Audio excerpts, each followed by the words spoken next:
Happy Stage 2, everybody. This is the Klein Dakar Rally Daily Show, and I'm Jesse Ziegler, and that guy is. This is Quinn Cody. And we're here at the Cycle News studio. Once again. After Stage 2, watching the clocks tick and the times tick by and the drama unfold and chasing quotes and trying to get info from Saudi Arabia. Trying to figure out what the hell happened today.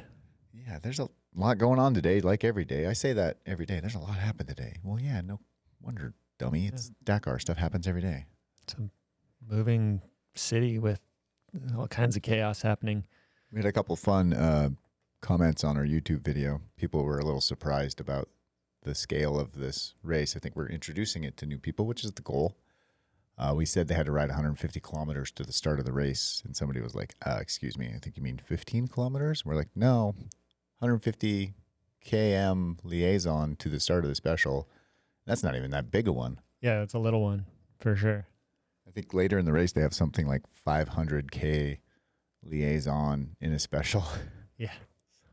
So they're going to just ride their motorcycles for 300 miles almost. It's a lot of seat time.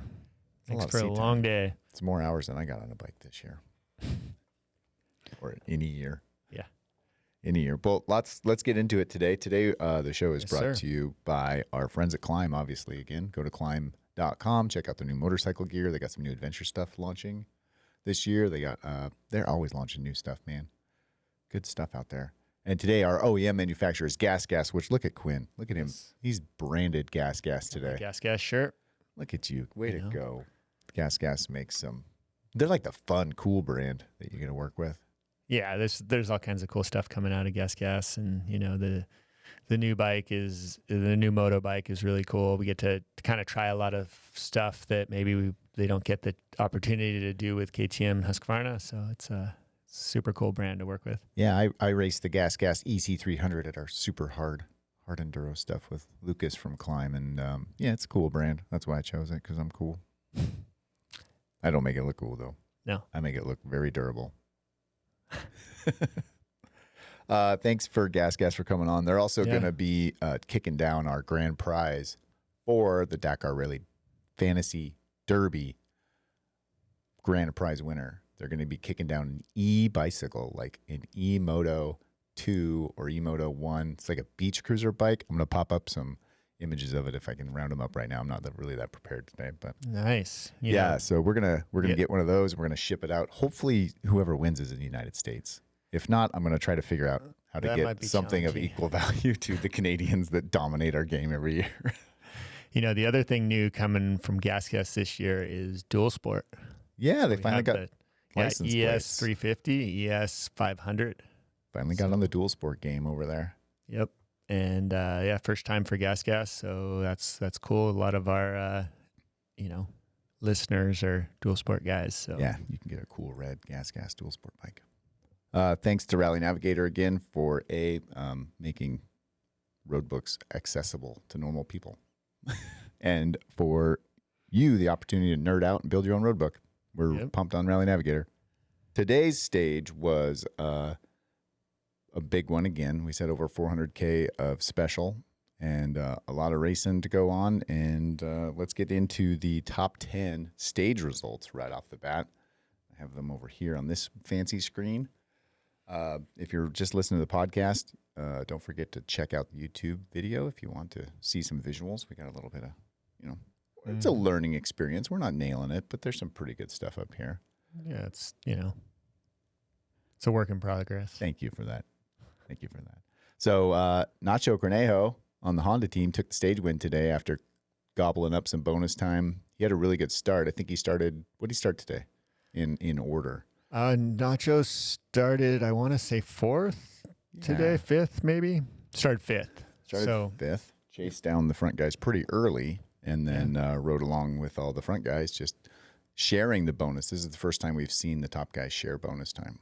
Yeah. So, Ross Branch had to lead out from yesterday, and, Ricky Brabec, I think, caught Ross pretty quickly. And then it wasn't long before Nacho caught up to the two of them. And Nacho is known for his ability to open stages. And, he got out front and collected 3.5 minutes of bonus time. So that helped him. I I think he would have won the stage anyway without the bonus time. I think he won by 5 minutes, 59 seconds, so almost 6 minutes over Luciano Benavides on the Husqvarna. Yeah, it's good to see the Husqvarna up there in a podium position on a stage. They've been playing a little bit of a slower roll, trying to get their legs underneath them on all those KTM group bikes, KTM, Husqvarna, and GasGas. But Luciano came in, got second place, then followed by another Honda, Pablo Quintanilla, came up in third. And he's the top three are really only separated by about 6 minutes. 3 of those are bonus minutes, so pretty tighter racing than we saw in the first stage. Yeah, no one really ran away with it like Ross Branch did the first stage. So, it's starting to work itself out a little bit, but we definitely still have a long way to go. Yep. Hero Motorsports, again, in the top 5. Ross had a couple great days now. Sebastian Buehler, his teammate, in 4th place today. Ricky Brabec, another Honda. This is that Honda, dominance coming in. Not dominance, just numbers, sheer numbers out there. A lot of guys up in the top 5. Yeah, Ricky had a great day today again. He started second, I believe, on the day and only dropped to 5th overall on the stage. A lot of that has to do with 5 minutes of bonus time. Not a lot, but obviously that 5 minutes of bonus time that he shared with Nacho leading out front, opening those waypoints, really helped him today gather 5 minutes of time.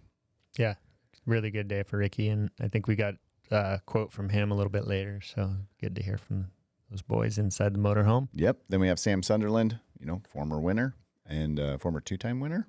Yeah. He's GasGas guy. Quinn's shirt. Yep.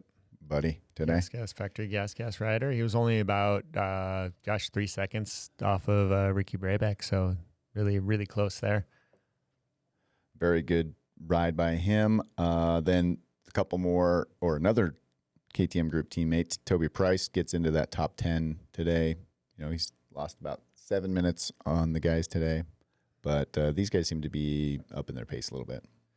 Yeah, it's going to start settling in, and I think, you're going to have the guys that are spending a lot of time leading out, collecting bonus time, and then you're going to have these guys that are sitting around 7th and 8th and not really getting any bonus time, but still maintaining a pretty consistent spot. Staying safe, maybe, and just kind of creeping their way up to that availability to share some bonus time, but they're just outside that window right now, so they're not. They're kind of falling back still a little bit on the course. Yeah. Skyler had a much better day today, thank goodness. He moved up into 8th overall today. He's got a big hole to dig himself out of, but nice to see that he got it together at least today. Yeah. Good ride. And then another Honda teammate, Adrian Van Beveren, in 9th there, right before the top 10 cutoff. And then behind him, Svitko, Quinn's buddy, Svitko. Svitko's been racing rally for a long time, and we're always talking about him.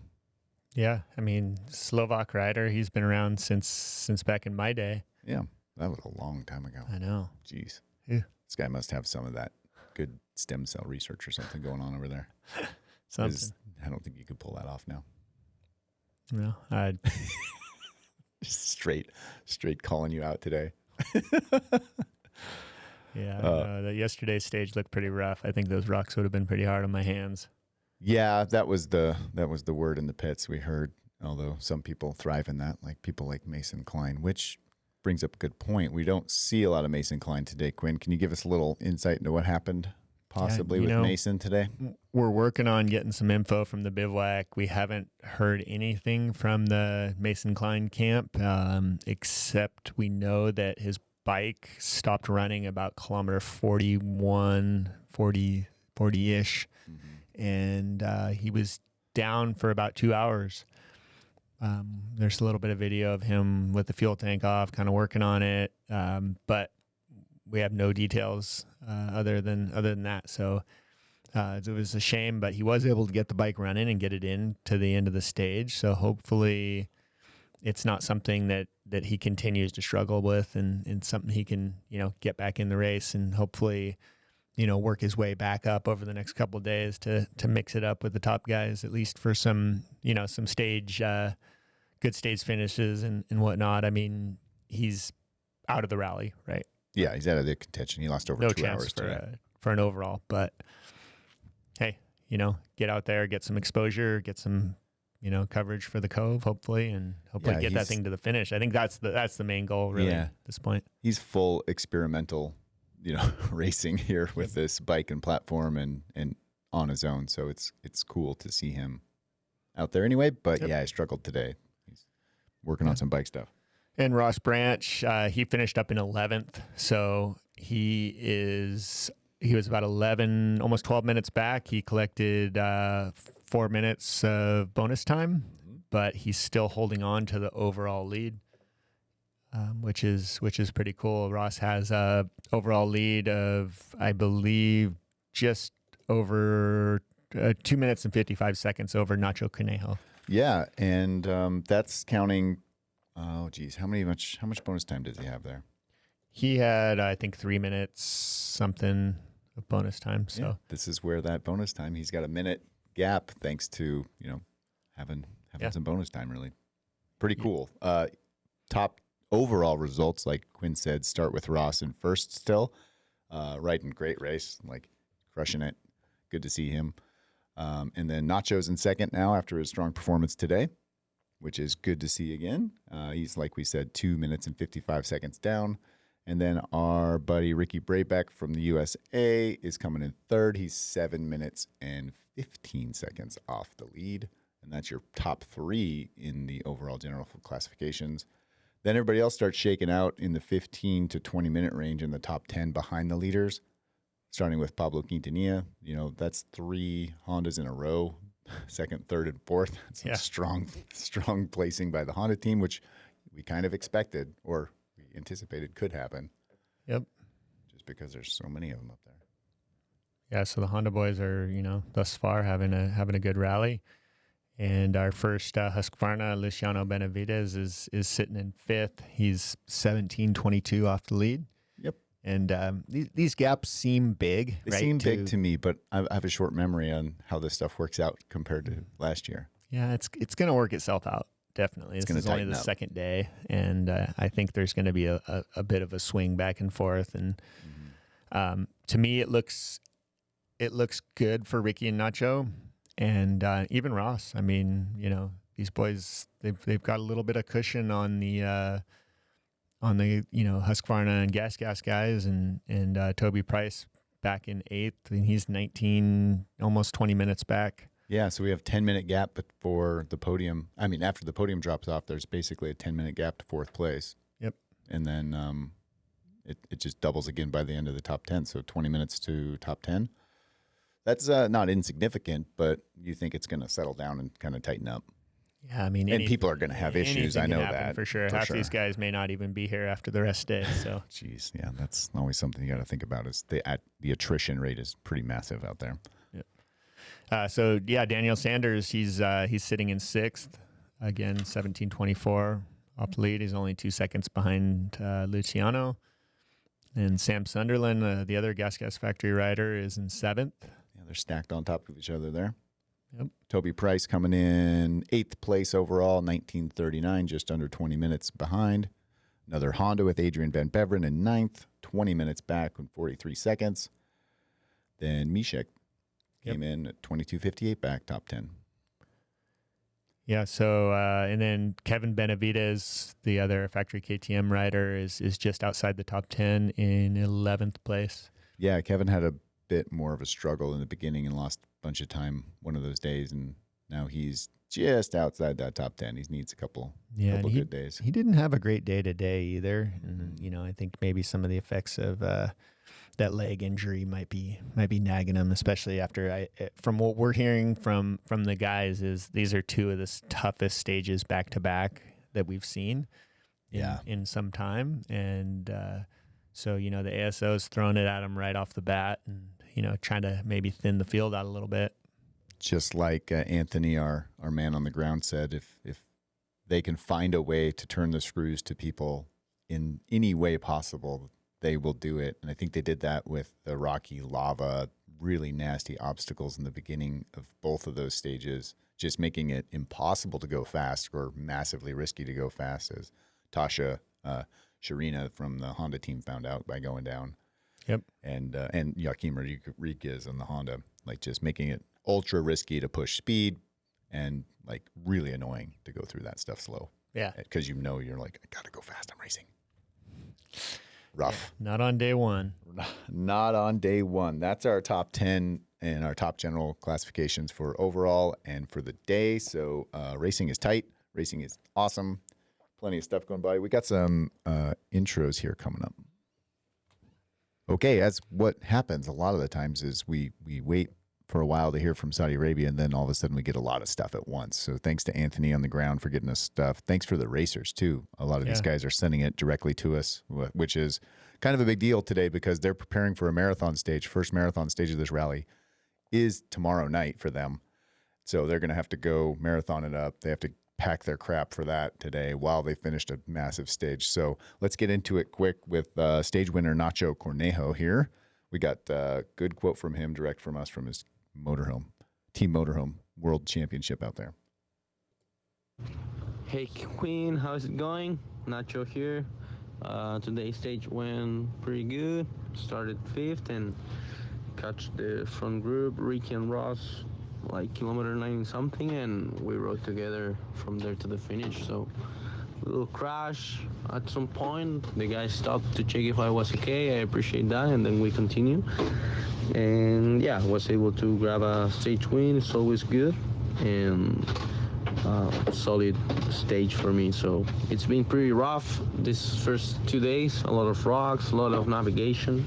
So it hasn't been easy for sure. We started with difficult days and longs, over 400 every day. So yeah, it's been tough. Looks like this Dakar it's gonna be tough. So we need to keep the mentality, keep the determination, and keep going stage by stage as we're making the strategy of the race. So that's it. We're going to rest now and face stage 3 tomorrow. So I hope everything is okay over there.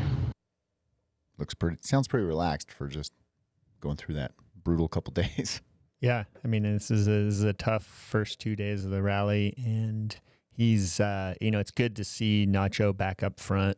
Seems like he hasn't been 100% on like last year. He just kind of worked his way through, and didn't have any real standout days. So it was good to see him get up and get a stage win, and again, he's a really good navigator. So it's once he catches on fire, he kind of like takes off there for a couple days usually. Yep, it'd be exciting to see that. Second on the day was Luciano. We got a quote from Luciano too. Yeah, Luciano again, top sole Husqvarna rider this time. Today was a better stage, much better than yesterday for me. I had better feeling, was more fast, some dunes, more fast piste, and I enjoy much more than yesterday. Yesterday I struggled a bit with the rocks, but yeah, all in all, I'm in a good shape and looking forward for the next days. It seems that your time is also good. Yeah, I don't know the timings, but I was pushing all day. Just I made some mistakes, but nothing too crazy. And then also to be in the dust all day was a little bit challenging. But yeah, happy to be here in one piece, no crash, no problem with the bike, and yeah, good. Big day for Luciano. Yeah. Once again, Luciano, he's a super, super good guy, and it's nice to see him back up front. World champion for the day. World champion Luciano. Yep. Running the big number 1 plate. A lot of weight comes with those number 1 plates. Yes, this is true. I assume. I have no idea what that he wants. Like. He wants the big one though. He wants a Dakar trophy. He does.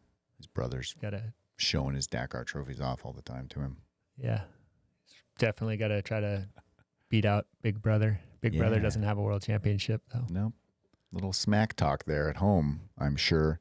Another wave of audio coming into us. Apparently the internet service is a little suspect out there. So our video feeds from our guys on the ground is a little slow, but we're getting a lot of good audio.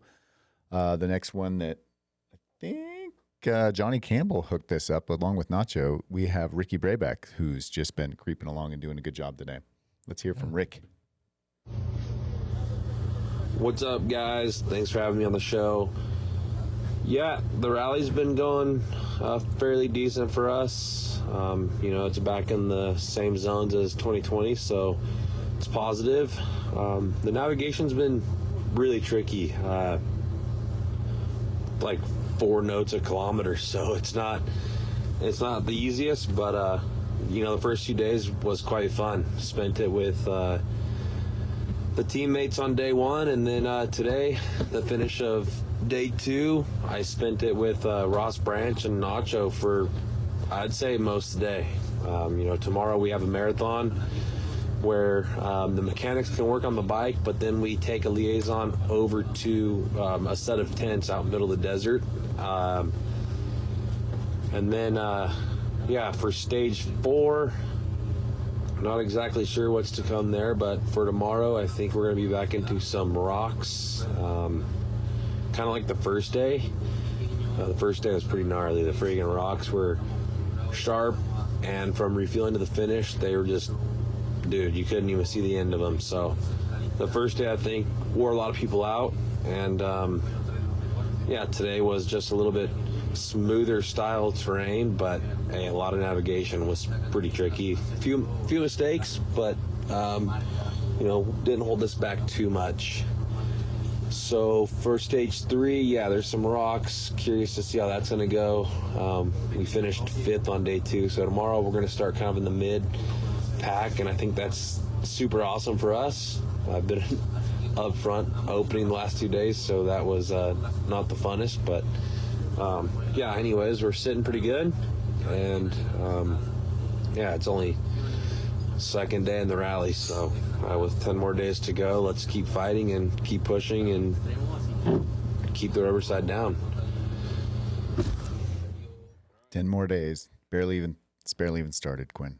Yeah, and the ASO is really throwing it at them now. We have first two stages were really tough, long. You can hear it in the guys' voices that they're tired already. And yeah, tomorrow night they get to sleep in a tent out in the desert somewhere. So nice, just so pleasant. They do get a little assistance though. They do get the mechanics get to work on the bike for only 2 hours though. Like, I mean, that sounds like a long time to work on a bike, yeah, but so much can go wrong. Good.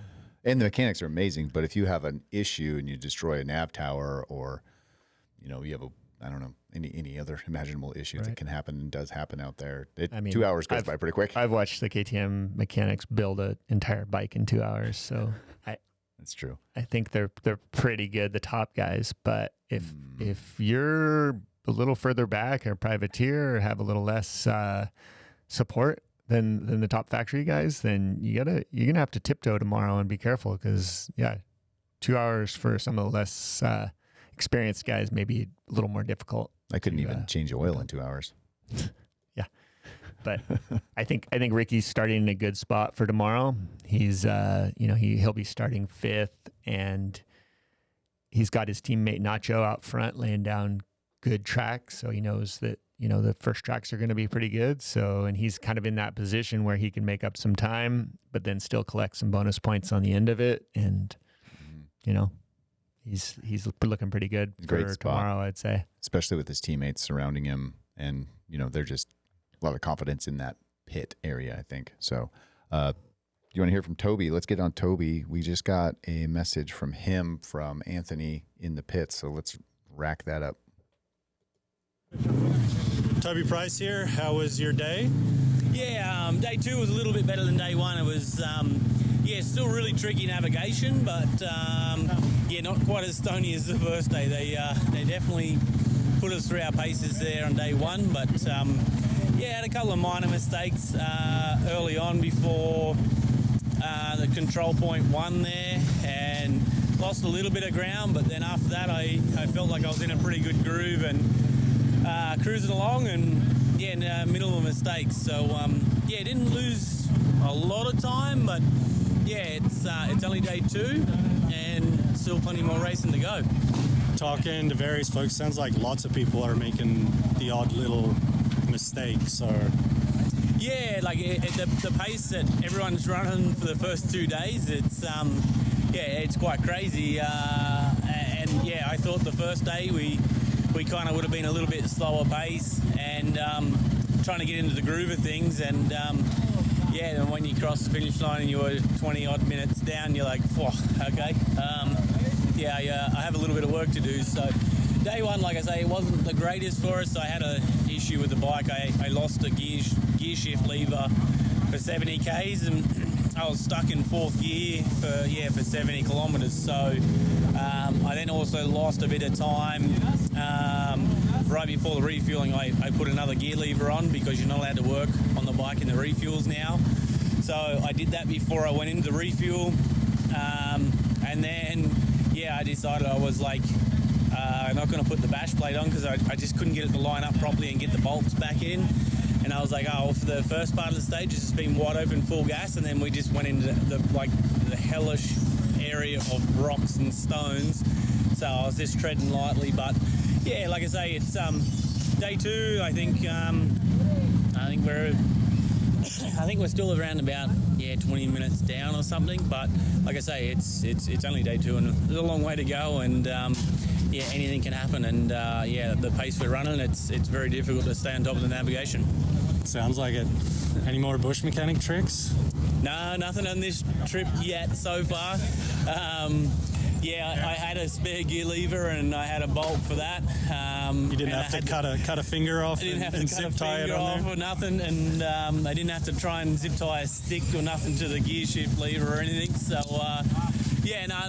nothing at this stage, and hopefully nothing does ever come of it. But it's what you try and do to get yourself through the race and make sure you get yourself to the finish line. But it's it's going to be a tough one. We've got another 430 kilometres tomorrow. So the first 3 days have been over 400 kilometres each, and I think a few of the boys we're all starting to feel like it's day 10, but it's only day 3. So it's definitely a tough one for us. But it's good. It's exciting. It's something new. But hopefully they don't put us back through that lava rock again, and we'll be happy with that. Champion. Cheers, boys. Thanks heaps. Champion.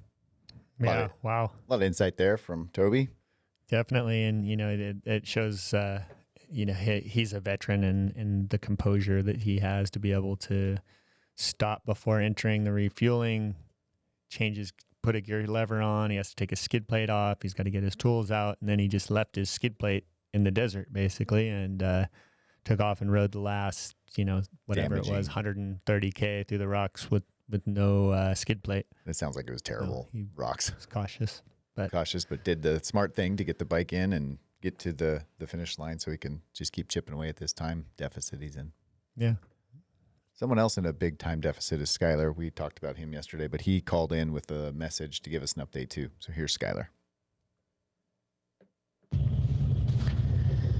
Yo, dudes. Checking in for stage 2. Today was a better day for me. I had a much better pace going, but of course had a bunch of tracks in front of me that burned in a really good line, so I was just pushing the tracks really heavy. There was probably about 3 instances where the guys in front, let's say from 5th place to 10th place, were also pushing the tracks and got, kind of lost or messed up a little bit and then scattered to try and find the way. So when I came along, I'm pushing the tracks super, super heavy. And then I'm a little bit behind the road book because, I'm trying to go as fast, read the terrain as fast as possible. And then all of a sudden the tracks go all over the place and I have to try and catch up and figure out. So I did a couple circles out there to try and find the right way. And kind of a bummer deal because the guys in front made some, big mistakes. And if I were to just have focused a little bit more on the road book, maybe I would have, gained a lot of time, and instead I lost some time. So, need to bring my A game here. A couple things going on with bike setup and some other things that are just kind of in the back of my head right now. And so got a lot of stuff on the brain and just trying to, now chip away at the lost time, but finally made it up to P18. So did chip away at, I think like I gained probably 15 minutes back today-ish, give or take.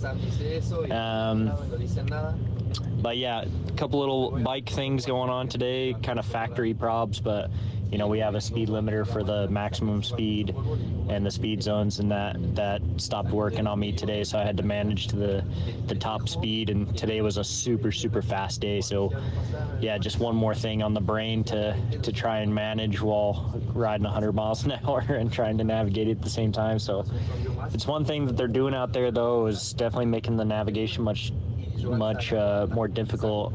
I'm sure you guys have been noticing that the time gaps are way bigger now than they were last year. So this bonus, this time bonus that they have for the openers is kind of working out to get a bigger time gap between everyone. And the navigation, they're definitely throwing some big time tricks at us that are shaking things up quite a bit. So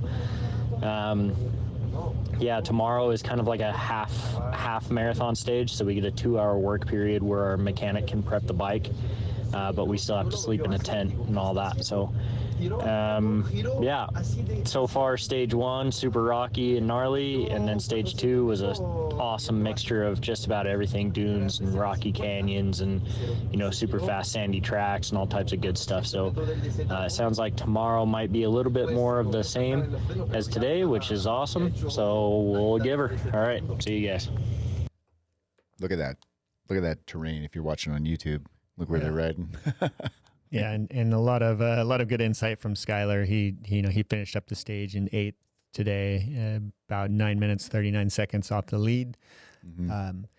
He mentioned something about following tracks, riding the tracks pretty heavy, and he was relying on the tracks and maybe not doing his own navigation so much, and then he would get into a point where the tracks were basically wrong, or going a lot of different directions, and kind of screwed himself up. So he sounded a little frustrated for not sticking to his own navigation. Yeah. Then that's the thing, you can follow and you can go really fast following, but then when you come to that one spot, you have to make a decision, right? You have to choose who to follow. And all that time you gained could just go suck back up. And the thing is if you're not continuously navigating with every single note, you lose your place in the road book and you don't know exactly where you are. Your mileage isn't perfectly calibrated because you're cutting corners and you're doing different things. And so, yeah, it's a choice you have to make. And, he chose to follow tracks today to try to make as much time as he could. Mm-hmm. And maybe it bit him in a couple spots. Yeah. Plus he was trying to get back in the flow of things after a couple really tough days for him. Yeah. So. But still had a decent day, top 10 stage finish, and so it's good to hear from him for sure. Yeah, chipping away 15. If you can gain 15 minutes on the day, that's a good day. Or gather back, because he was 40 some behind before that. Yeah, even before that day. I think he's still sitting like 40 some minutes back in the general. Yeah. But like you said, the time gaps are big and the navigation's tough, so it could be completely flip-flop tomorrow. Could be one of those years where we see those big swings again. Maybe. All right. We finally got an update. Not finally that they're not doing their job, but finally we got in contact, and Anthony got in touch with the Mason Klein camp. We got Larry Klein, Chief Operating Officer of Core Off-Road, I think is his official title there. So we got an audio clip of Mason queuing up right now, and we'll just play the video for anybody watching on the video of him working on his bike out in the dunes. Yep. Here with Larry Klein. Give us the lowdown on what happened to Mason today. So at kilometer 45, I think it was, Mason had a line blowout on the return line, or the pressure side of the cooler, and basically stopped the bike right away because there was so much oil and the exhaust just smoke everywhere. Got everything bypassed, and then was trying to ask everybody that came by for oil, and nobody had oil.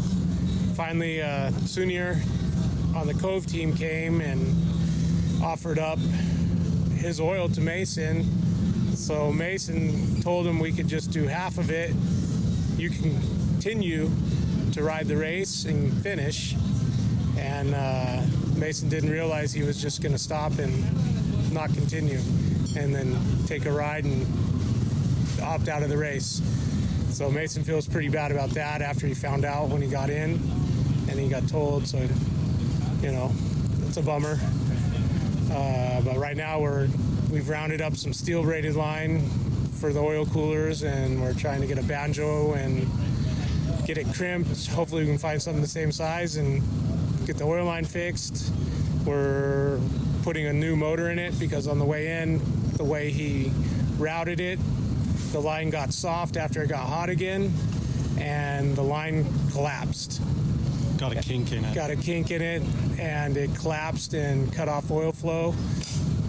So basically taking the motor out. Luckily it was on. He fried the motor on the liaison. He fried the motor on the liaison right, you know, it couldn't have been a better spot, I guess. And then got one of the quad riders to tow him in the rest of the way.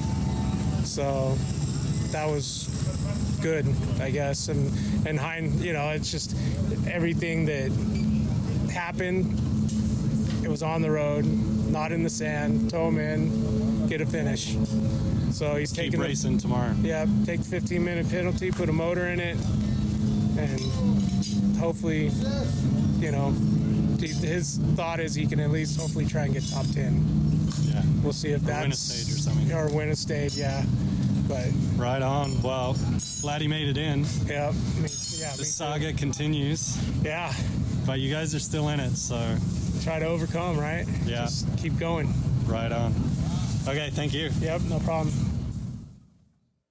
Thanks to Anthony for getting that info from us. It was hard for them to get off their job working on that bike, it sounds like. Yeah, it sounds like they got a lot of work ahead of them, and you know, that's a real bummer for Mason. But you know, he's race testing the bike, and you know, it's stuff like that we, you know, find out, the KTM guys find out during durability tests and things like that. And this is their durability test. This is their R&D, and something as simple as an oil hose.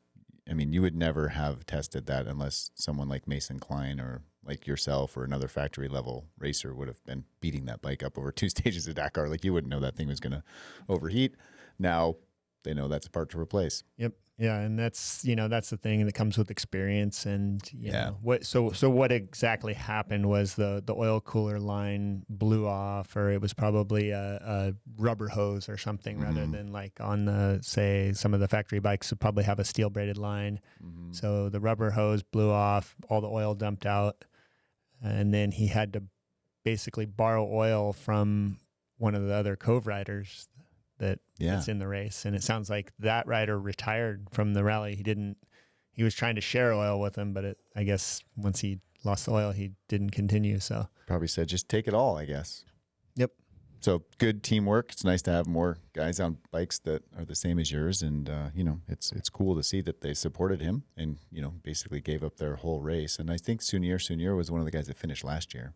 Yeah. So I think he finished last year on the Kove the first year, and it sounds like he was willing to give up his race to get Mason to another start line at least. Yeah, well, that's a good teammate, and you know, it sounds like they're changing the engine in the bike right now, and they'll get him back in it, and hopefully he can, you know, have some good stage finishes. I think it's going to take him, unless they give him an exemption to start up front, then it's probably going to take him a couple days to kind of work his way through the field, because if he has to start where he finished today, he'll be starting behind the quads and behind all the Malle Moto guys and everything else, and it'll just be traffic city and traffic and dust, and you know, I mean, there's potential if it's sandy, there's potential to really move forward, but he's also got to be careful because it is a bit of a marathon tomorrow, and if they have an issue with the bike on the way and his team isn't as well equipped as some of the other teams, they may have a hard time fixing it in 2 hours. I think if this happened tomorrow and he had to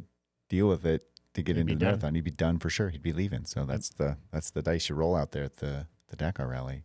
So good luck to Mason. Good to hear he's not injured and he's on his way.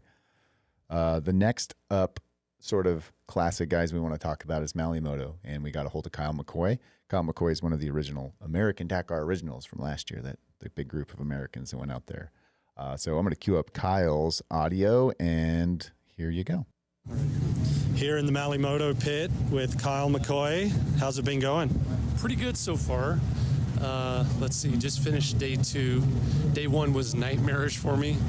I ended up with a silly little mistake, got lost in the desert for a while, came in the last sort of 5 kilometers in the dark, and now I know what that's like. It was 5 kilometers on the stage in the dark? On the stage in the dark with cars all around me. It was a dust storm, and it is a nightmare that I never want to live again. But today was much better. It was more sort of my normal pace. No drama today. Felt a lot smoother, and I think I'll just sort of get more comfortable as we go along here. Bike is handling it. I know stage 1 was really, really rocky, and I've seen some beat up machines, but yours looks in pretty good nick. Did you drop it or have any issues like that? You know, yesterday I had a couple of slow falls in that trials section rock that lasted for seemingly forever, but no crashes today, no big crashes. Bike's in great condition. Haven't broken anything. That's my goal, which is why I'm so far back in the pack. But my only goal is to finish this race, and it's hard as hell. So that's what I aim to do. Looking good. Thank you. Thank you. Good to hear from Kyle. He's still got some confidence, motivation in him after a couple tough days. Yeah, man, that's tough to have to try to navigate in the dark, and with traffic too, dust and cars and trucks and quads and everybody around. Good thing there was a quad out there for Mason to tow him on the road, huh? Yeah, definitely. I mean, man, just a lot of things, fortunate events and unfortunate events. Yeah, that's brutal. And we just got a results update from the ASO. Yeah, they do this with penalties and other time bonuses they give back. It sometimes. looks like everything is pretty much holding steady. Okay, there might be a couple of penalties and things like that, but I think for the most part, it's pretty close to what we had, to what we gave you guys. So good. Sometimes you can wake up in the morning and a couple people bounced around, but looks like they're sticking to it today for the most part. All right, so tomorrow is the first day of a marathon stage. They're going to have to jam out there into the desert. They get 2-hour time, service time. Their mechanics can work on their bikes for 2 hours, and then they are off on their own in a tent. And I have a map up here, and this is what it looks like. Not a small stage again. No, you can see looking at mileage. 634 kilometers total, and they're going to start off the day with 123 kilometers on the road, and then into a 437 kilometer selective section or special stage. Wow. It looks like there's a 20 kilometer neutralization right in the middle. So if you're watching on YouTube, you can see like the little dotted line in the center of the yellow line. Center of the yellow.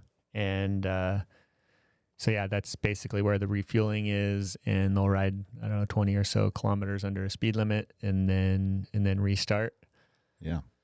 And then there's an assistance park where they come in, and that's where their teams can work on the bike briefly, and then before sending them out to the marathon bivouac, which is in Al Salamia in the desert, right outside of town. If you zoom in on that on Google Earth, you can see where it's going to be parked out there. Yeah. And a brutal day for the service crews too. You know, if they go to the service park, spend 2 hours servicing the bike, and then they're going to have to drive 725 kilometers to the following day's bivouac. That's a lot of miles. After working marathon effort on the bike for 2 hours, then you drive another 400 miles almost across the desert to the next bivouac for the next night. Yeah, it's brutal. I mean, I want to say it's 100 and some kilometers, 130 so kilometers to the service park, and then 725 after that. So they're going to be driving for 800 kilometers and getting into the bivouac late. And so, yeah, tomorrow is going to be difficult for us to get much information from anybody. Right. I don't know. We'll see what happens. But yeah, it could be a decisive day, definitely. And again, early start. It looks like the first bike is off at 5 a.m. So yeah, it might be a good day to get in touch with Anthony on his.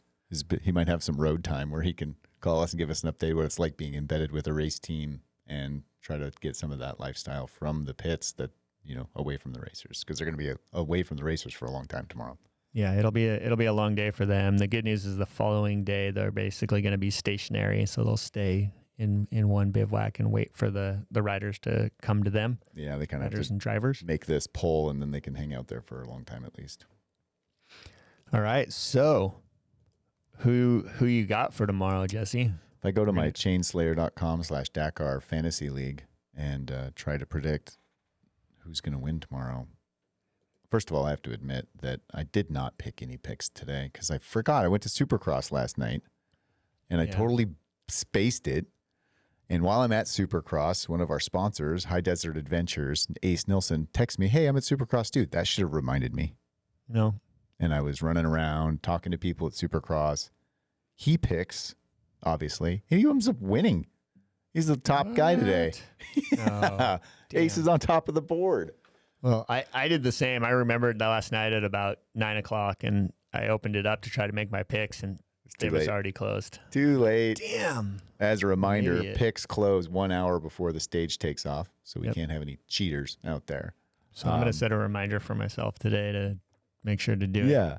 And the other reminder here is that it doesn't matter if you miss a day, honestly. You can make up time or just get 0 points in a day pretty easily, so don't sweat it. If you haven't started playing. We're going to make our calls now just so that we have at least it on it's the on record. And then, even if we forget again, we can do it. We can do it again. Why did you ask me first? Give me your top three, Jesse. Give me your top three, Quinn. Okay. I think Ricky Brabec. He's in a good spot. He's starting 5th tomorrow. I think he's in a position where he can get up, make some time on the first rider. Yeah. But also collect some bonus time. Collect bonus time. Okay. I also think Ross Branch is going to come out swinging. He's going to be riding from the back. So he's down there in 11th off the line. Mm-hmm. Yep. And I think Skyler Howes, I think he's kind of his back's against the wall. He's going to have to make up a little bit of time. Interesting. So you got Brabec, Branch, Howes. Yeah. That's kind of your maybe not in that order. Maybe not in that order, but those are your guys. Those are my top three. Okay, I like that. But I'm going Austria. I'm going Price. Okay. Price is going to not lose a shift lever, and he's going to hammer down and see what he can do. He's going to race this stage probably, even though it's a marathon stage, because he thinks people are going to hold off because it's a marathon. He's going to take advantage of their pause in racing aggression. And then I think Daniel Sanders is going to be right behind him. I think it's going to be an Australian podium, sort of 2 out of 3 guys there. So that's my 2 guys. And then, I'm going to give an American love to. I think Skyler's going to be up there. I think you're right about Skyler. Okay. Yeah, I think he's going to push forward. He's going to forget everything that's going on out there in the world. He's just going to look at his road book, hammer down, do his thing. Good stuff. Yeah. So we only have one common rider in the top 3 tomorrow. Yep. Well, if you haven't signed up for our fantasy derby, get over to chainslayer.com/Dakar and sign up for the Moto Minded Dakar Fantasy Derby. And you can play it's really fun. Any day you want. It doesn't matter. And it's really fun. You get basically some fake money and you get to bet on who's going to win. Yeah. You can select anybody in any position. As far as you want to go down the line. I encourage you to go down the line and pick some people you've never heard of before to try to get some insight into, what these guys are going through every day. It's really good. Good segue into thanking Moto Minded again. It's one of our sponsors of the Dakar Rally. Yeah, what's our name of our podcast? Dakar Rally Daily. We should have came up with an easier name to say. Cast. Yeah. Those guys are helping us out. Giant Loop Moto, Fast Company, High Desert Adventures, and Jimmy Lewis Off-Road. So check all those people out. They will help you outfit your bike or make you better on your bike. And once again, thanks to Klein. Absolutely. And GasGas. Yeah. Thanks, guys. We're out here trying to get it done for you. Just like everybody out in Dakar is trying to get it done for all the people that support them. Except we can just sit here and drink coffee. Yeah. And they have to replace oil lines on bikes in the middle of the desert. Yeah. So it'll be fun to see what Mason does in the next few days and how that engine swap goes tonight. That's what I'm looking forward to. Yeah, me too. I'm always digging up the drama. All right. Thanks for listening, everybody. I think we're out of here. Happy Sunday. All right. Be safe out there.